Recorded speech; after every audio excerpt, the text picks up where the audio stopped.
SUVs coming in many shapes and sizes now, there's one for nearly every purpose that different buyers are aiming to fulfill. Yet, in the deep recesses of the heart, the appeal for a 3-box sedan or coupe overshadows the pragmatic SUV. Hello and welcome to Auto Today. My name is Abhik and today we're in Goa to check out Skoda's latest sedan.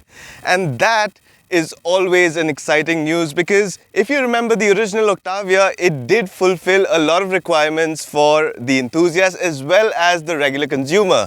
Then there was the Rapid, which has been around long enough to warrant a replacement, and we finally have one in the form of the brand new Skoda Slavia. Let's go ahead and check out what it is all about. The Slavia instantly reminds you of the original Octavia in its dimensions. It is visibly larger than the Rapid it replaces and is at par with its competition. The clean and bold lines of typical Skoda designs give the Slavia a stretched look as the sloping roofline and sharp design cues follow from the front to the rear of the sedan.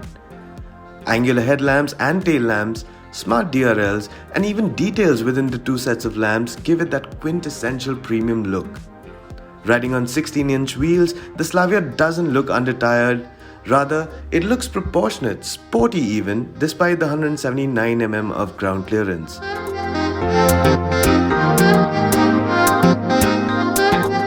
Stepping inside the Slavia, the initial impression is that of a premium cabin with a mix of materials layered in black and beige. Circular aircon vents on the extreme right and left sides of the dashboard are a first in a Skoda, while the piano black panel separating the top and bottom halves of the cabin looks good.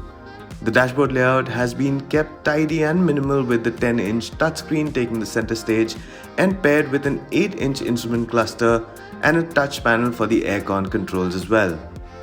The infotainment system gets a few apps for music and is loaded with the latest connectivity features supporting both Android and Apple devices.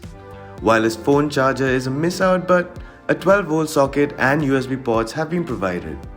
The seats are a bit firm for short journeys but will offer more support on the longer ones, with the front bucket seats getting a 2-stage cooling option. The rear seats are supportive and spacious with ample legroom even for taller occupants. Seating comfort aside, the bright ambience thanks to the black and beige upholstery with generous window areas and a sunroof makes for a lively look for the cabin and its occupants.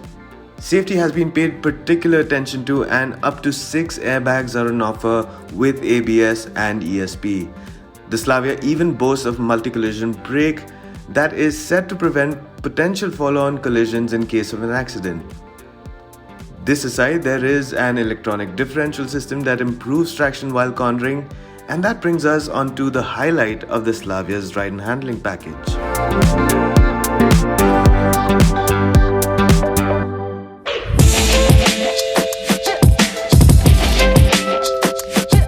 So as I mentioned before, the Skoda Slavia will be offered with 2 engine options, one being the 1-litre turbocharged petrol engine. The second option is the 1.5-litre turbocharged petrol engine again.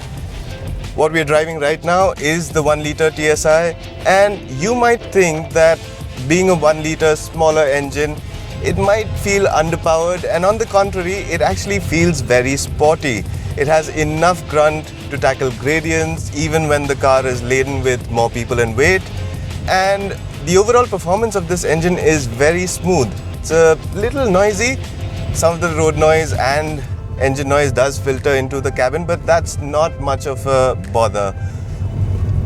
What this car is paired with is a manual transmission. This is a 6-speed manual transmission. You also have the option of a torque converter automatic.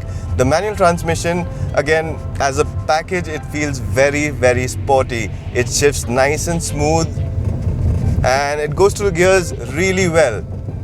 What the Slavia also does is it reminds you of the original Octavia, which was a sporty car, and this kind of makes it a little bit better with its ride and handling. The ride quality is pretty sorted. It can take up and soak up a lot of bumps, broken roads pretty well, but it retains this sportiness which you can really feel going around corners. It's quite stable, turns in really quickly and then holds its line. being a smaller engine, being powered by a smaller engine, it also feels very light on its feet, and overall, to drive the Slavia, it's quite a good experience.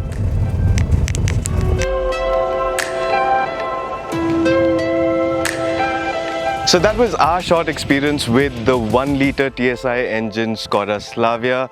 What this car is essentially an all-rounder because it does perform a lot of functions very well. The 1-litre engine is punchy, it does offer good acceleration, at the same time great drivability at slow speeds, even at higher speeds, never feels out of breath. The ride and handling package is pretty sorted as a sedan and of a car of this pedigree, and it does have ample features as well. Of course, there are a few nitpickings as far as fit and finish is concerned in the interior, but it still is a great place to be in. Now, before I sign off, let me remind you this is the first part of a two-part series of the Skoda Slavia's review. The second one will be coming up in a couple of days, and that will be exclusively about the 1.5-litre engine Skoda Slavia. And well, my name is Abhik. Thank you for watching Auto Today. Of course, remember to subscribe to the Auto Today channel. Hit the like button if you've liked our review of the Skoda Slavia, and I'll see you soon.